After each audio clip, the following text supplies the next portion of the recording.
are dying, aren't they? Yeah? All right. And that's because the garden's getting ready for winter, and it's also getting ready for spring. All right, can you find my sunflowers? My sunflowers are on my hat, and there's 2 of them. They're very tall. They can grow 10 feet tall, and right now, it's bending down, isn't it? Okay, everybody find them? Okay, somebody.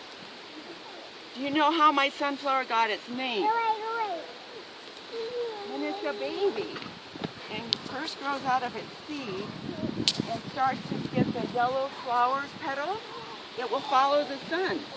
Yeah. Is that what you remember? Yeah.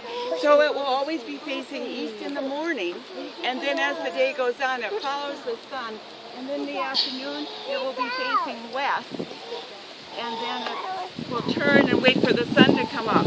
Once it gets all of these petals, then it will stay facing east until fall. And now what is it doing? It's facing down. And in the center part, that brown part, is where there are a lot of little flowers. So all summer, that's where the pollination, that's where the bees go, and all the pollination happens. So every seed now that's in the middle, that's what it's facing, will be made if those flowers are visited. If they aren't pollinated, then we won't get any seeds. So here's some sunflower seeds. These have been roasted, but you can take one if you want. And the outside shell protects the inside. Sure. And these you could, if you want, if you're not allergic to them, you can bite them. In the center is the seed. So the outside shell protects that seed. And so when you watch the baseball players and they're spitting out, well, not their tobacco, but spitting out the sunflower seeds, it's like the little chickadees do. They get one of these, and then they go off to a branch and peck away, and they take off the outside, and they eat the inside. Now these have been roasted, so I can't say go ahead and grow them. But you have to, or you can have one, okay, just take a bite, or break it with your fingers, and then on the inside you'll see a little white. Did you get it? Did I get it? Sure. Hang on. So in the center of our sunflower, it's making seeds. And why is it making seeds? There it is. Right in the center. That's the part that we would eat. And it's very nutritious. Very, very good for us. Very, very good for the birds and the squirrels. Jimmy, let go. So a seed has to have protection in order for it to survive through the winter. Let's now start looking at our flowers. I don't see any of these right now, but we'll move on down. Oh, but there's one. Just watch it. It will go down in. Remember, it's long tongue. It's soft like ours, and it will go down and suck it out in this little straw. Put it in a special sack.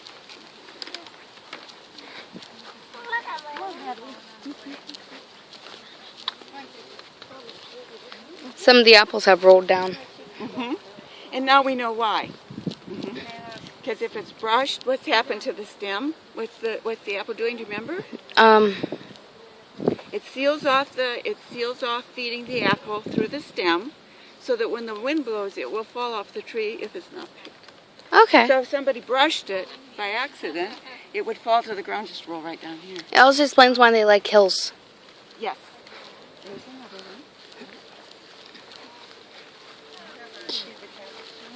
Now the ones that are dead have made their seeds. Those are done. They don't have the pollen and nectar because they've made their seeds for next year. Yeah. Oh, that's a big one. Yeah. Now that's the bumblebee. And they sleep on the flowers sometimes. And sometimes you can see the pollen sacs. I can't see any there. But because they're bigger, we can see them easier. These are dahlias. Now these flowers don't grow from seeds. They grow from their roots. So Farmer Hal has to dig these out after the next freeze. And you can see last week has hit a lot of them already. Then he'll cut them down, and then he'll take them out of the ground and divide them and then put them in straw or something dry. Keep them through the winter, and then in the spring he plants the roots again, and they grow the dahlias. They're beautiful. Hadley. All right, let's walk ahead a bit more, see if we can see any more. Back here with So after the bee has pulled the pollen out, do they like open a sac or something? Do they open something and pull it out? Because this one's really busy. Yeah, his tongue will go in the very center to suck out the nectar, and then he has a pouch or he has a stomach. So you can see where he's been though. Yeah, Yeah. No. And they have to visit, I've forgotten how many flowers, but it's many, many flowers before they go back. So that's why the pollen's taken from flower to flower to flower, and that's important. They don't want just the pollen on the one that they're on. They have to take it to another one. Yeah. Pass it on, so to speak. It would explain why my one sunflower didn't survive. Look at this. Here's another one right in the center. Yeah. Okay. All right. See Joel? So we don't need to be afraid of them. Here. We understand what they're doing. And that it's very, very important to us. In there, huh? Yeah. Yeah. Isn't that fascinating? All right, let's go over to our magic fountain and let the kids do a magic trick. And we'll talk a little bit about what is needed.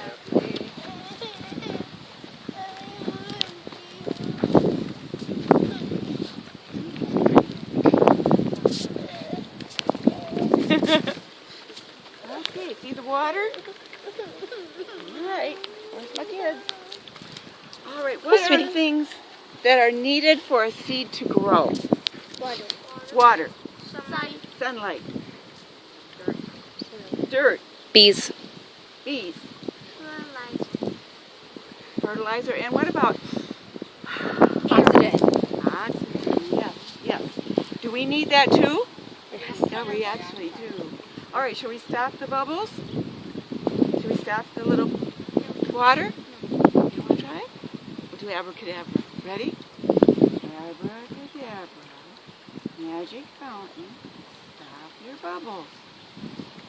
Just keep watching. All right, should we start it? Abracadabra. Magic fountain. Start your bubbles. Happy Grace. What's happening? Yes. And what does that mean? Can you? It means that once sunlight comes on into it, it's connected to it. So it will just turn on and off. Each night it will turn off. So the energy from our sun is transposed into electric energy through the solar panel. That's what this is. Solar means sun, and then our wire takes that electric energy to the pump, and now we have a little bubble. So when I cover the solar panel, what am I covering up? The solar energy. Exactly right. Good job. Okay? So that's very important, and that's what we need too. Could we live in darkness? Do No. we need sunlight? Yeah. Very much so, yes. So nature does need that. All right, now we're going to go on up and look at a tree and see why Debbie had all those different sized apples and why, Apple Jake was showing us how we sort so many different sizes. All right, let's go up and look at a tree. We're going to have to look a little bit because lots of the trees have been picked. Now let's go and see if we can find one. Alrighty, these are apple trees and peach trees, and you can tell the difference by the shape of the leaf. So our apple tree, we don't see any apples except underneath, but it has an oval shape, and our peach tree, which we picked in August, has the long skinny one. Now most of our peach orchard is across, all the way over across the field, but they've left a couple trees here. Years ago, when the family first owned the land, they would have alternated apple and peach trees and plum trees. But now that this is an orchard, that would have been because they wanted different fruits, and they didn't need acres of just apple. They needed a variety to feed their whole family. So they would alternate them. Okay, so this is what? A peach tree. And this is An apple tree. the apple tree. Okay. apples really high. There's a few on the lower branches too. There's a little bit there.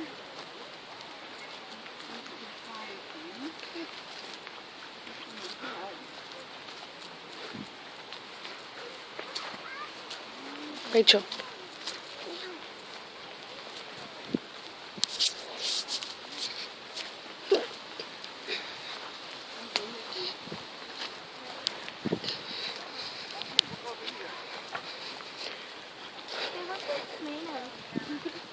Yeah, kind of.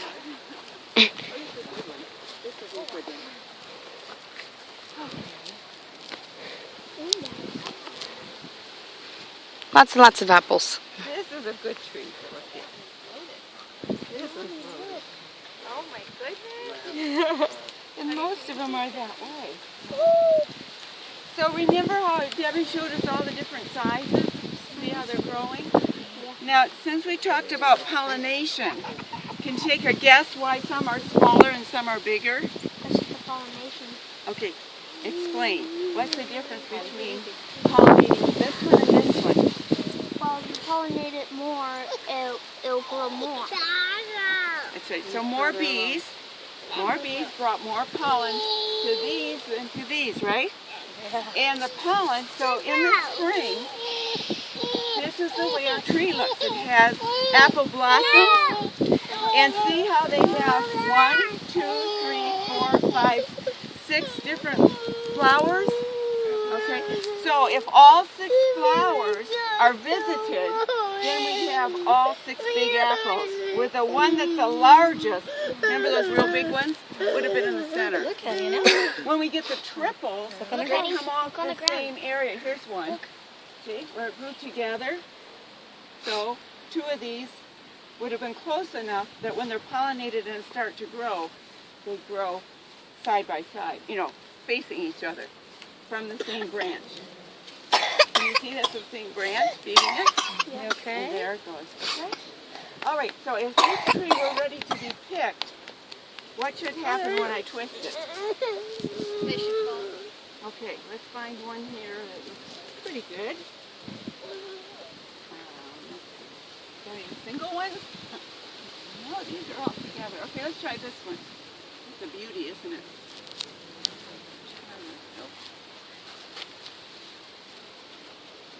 It's not quite ready, is it? Close.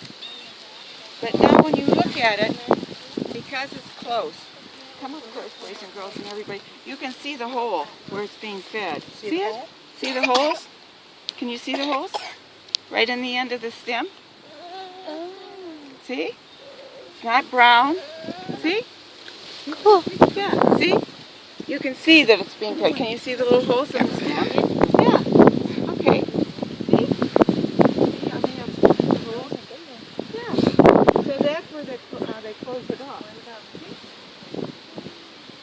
Lots and lots of apples. Yeah. All right, you wouldn't think that little thing could be this big, would you? That that would give enough to it. This is where the flower was. So when we cut it, do you remember what you find? Star. The star, and in the star we should find the juice. Oh, the seeds, huh? Okay, now look at it carefully, and you'll see the flower behind it. Isn't that pretty? The blossom that was there in the spring. Pretty. Flower. Isn't that beautiful? Yeah, that's the blossom from the spring. Okay, and each of those are called purples. Isn't that pretty?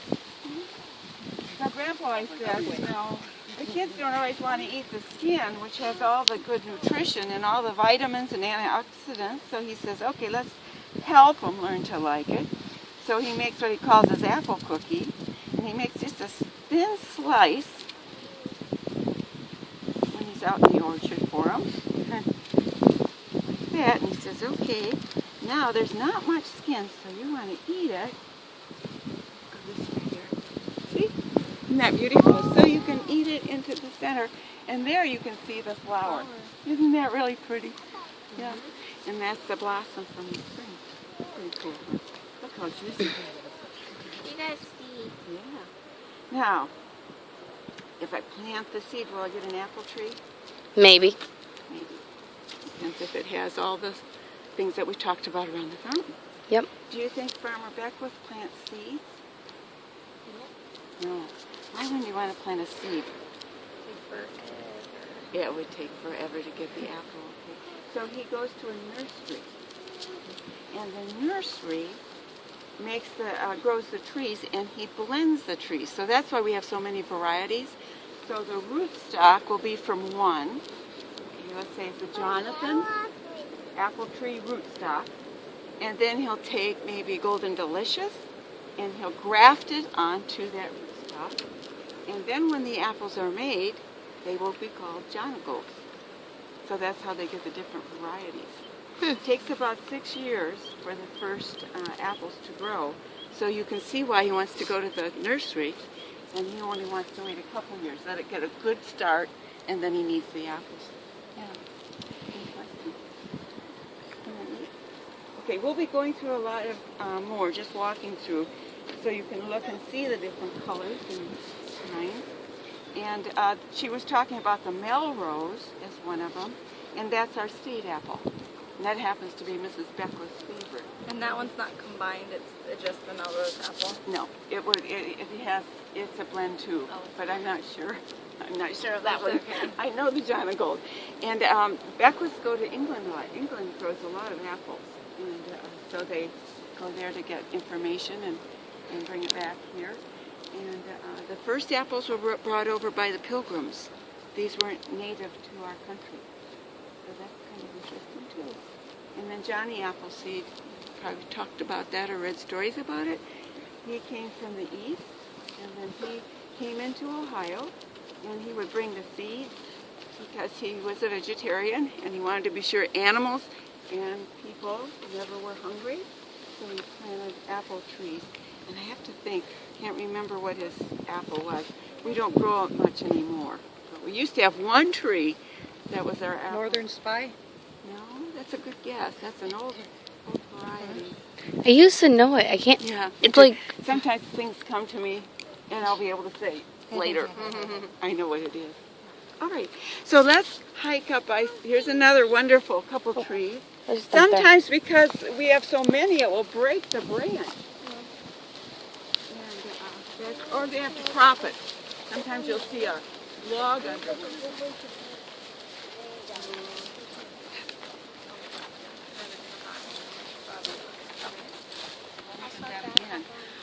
It was green last week. Alrighty. See the little box on the top? You have to maybe move a little bit so the sun's not right in your eyes. But right up here, this box has, well, the animals migrated, but this is who lives in it in the summer. The bat. Yeah. Now my pup is black, but we have what are called brown bats. And the family that lives there will come back in the spring. And all of bats are mammals, which is like us, we are mammals, because he has the fur, hair, and he has live babies that he feeds or nurses. So look at your hand. Did you know that the bat has a hand? Okay. So here's the thumb, okay, and here are the 4 fingers. So look at your hand. Now the webbing for us is very low, isn't it? We have long fingers. But when you look at a bat's wing, that part is way up high. And why would they need that and we don't need it? Yeah, that's how they get around. We don't fly, do we? We use our feet. Do they have feet? No feet. So they need their wings. Now how do you think they use their wings to fly? Flap them? Like this? That's what I thought too. But they actually pull themselves through the air. So their motion will be like this. That would explain why they look so weird. Yeah, maybe. They don't look right when. No. But they. That's how they move. That's how they move. Okay, so they'll move that way. Do you know what they like to eat? No. Why would fruit? Mosquitoes and bugs and so I'm on. thinking of fruit bats. Oh, yeah. Yeah, we don't have any of those. So Farmer Beckwith's thankful because they eat a lot of the insects. So he has 2 bathhouses. And the same family comes back every year and has pups. That's what they call their babies. Okay? But they have to have it warm. It has to be warm at night as well as during the day. So last week when we got down close to freezing, some places got freezing temperatures, they would go. So they migrate, that's the word they use. And they go where? South to where the temperatures are? Warmer. That heat warmer. So they go into the caves usually, a lot of them, but it has to be 50 degrees or more. So they like the warm weather, just like bees. Only bees hibernate and bats migrate. Okay. Like Oh. the mine at Bearside. Yeah, exactly. Also, I forgot to say, do you know how they sleep? Upside down. Upside down, right? And when do they sleep? Night, day. During the day. And they go out at night for their food. Exactly. How do they find their food? You know, at night it's not easy to see. Hearing. Echolocation. Right. So the echo part is what? They send out a Homing device. No. sign, a sound. So if I would go, oh, what would be the echo? Hello. It comes back exactly the same. It's very soft. It's a long distance away. It's very close. They know they're close to honing in. And then when they get very close, they can see a little bit. So they grab it with their hand, feed themselves, and continue. Interesting. At my house, we live in a house where there's a lot of bats. You can actually hear us picking up We've had bats get in our house before too. We had one hanging inside the screen in the window. We have no idea how in the world it got there. Yeah, we tend to be afraid of bats, and bats are really important. And so again, like the bees, when they have diseases, we are concerned because they're very important to our food supply also. All right, let's go see Grandpa's tree. All right? It's beautiful today. It was all green last